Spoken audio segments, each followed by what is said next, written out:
वालेकुम दोस्तों आज का हमारा टॉपिक है एविएशन इंडस्ट्री। एविएशन इंडस्ट्री में आपको पता है कि दो तरीके के रेवेन्यू मॉडल्स होते हैं, एक होता है बिज़नेस क्लास और एक होता है इकोनॉमी क्लास। कुछ एयरलाइंस तो अब जो है तीसरे मॉडल पे भी चली गई हैं जिसमें बिज़नेस प्लस भी है और इकोनॉमी प्लस भी है, लेकिन मेनली जो है वो दो क्लासेस हैं, एक है इकोनॉमी क्लास और एक है बिज़नेस क्लास। अर्ली 90s में ये होता था कि दो तरीके के ट्रैवलर्स मेनली होते थे, एक होता था टूरिस्ट और एक होता था बिजनेसमैन जो अपने काम या कारोबार के लिए जो है वो मूवमेंट करता था या ट्रैवल करता था।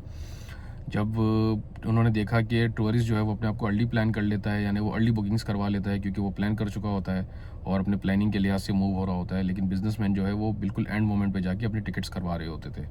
उससे उनको ये हुआ कि वो अपना रेवेन्यू काउंटर नहीं कर पाते थे कि इस एयरलाइन में जो है वो इस एयर फेयर में जो है वो कितने लोग जाएंगे, कि उनके पास एडवांस बुकिंग्स नहीं होती थी। तो उन्होंने सोचा ये कि क्यों ना हम बिज़नेस की टिकट्स को महंगा कर दें ताकि वो लोग उसको बुक अर्ली करवा लें। उन्होंने जो है एविएशन इंडस्ट्री ने जो है वो बिज़नेस टिकट्स बुक करना शुरू कर दी।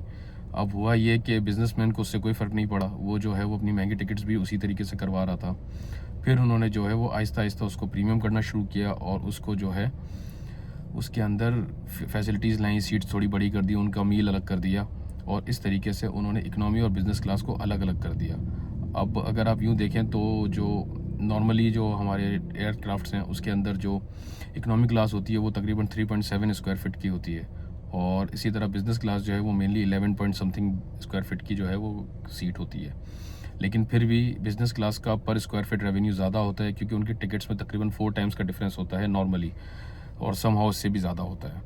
तो इस तरीके से उन्होंने अपने रेवेन्यू मॉडल को ब्रेक किया कि जब बिज़नेसमैन पैसे देने को तैयार है तो उन्होंने उसको अपनी सेल्स को इस तरीके से चेंज किया।